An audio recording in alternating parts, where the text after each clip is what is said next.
Alamin na natin ang latest na ulat mula po sa NDRRMC. Bakibalita tayo kay Bon Aquino. Bon! Yes, Igan, sa pagtaya ng NDRRMC as of 7 a.m. ngayong umaga, no?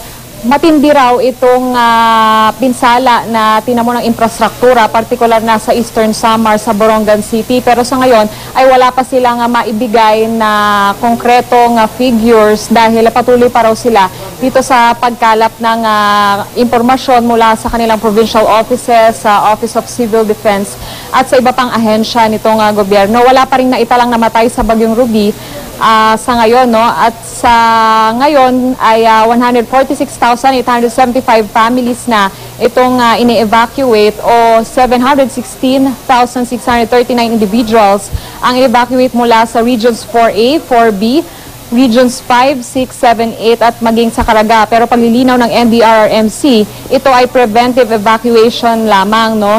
Dahil nga ito ay ipinatupad ng lokal na pamahalaan para na rin mailigtas yung mga tao dito sa Bagyo nga. At mahigit nasa 2,000 naman ang mga pasaherong stranded sa mga pantalan. Nasa 72 domestic flights naman ang kinansela at sarado naman ang mga airport ng Naga, Legazpi, Albay, Tacloban, Leyte at Calbayog, Samar.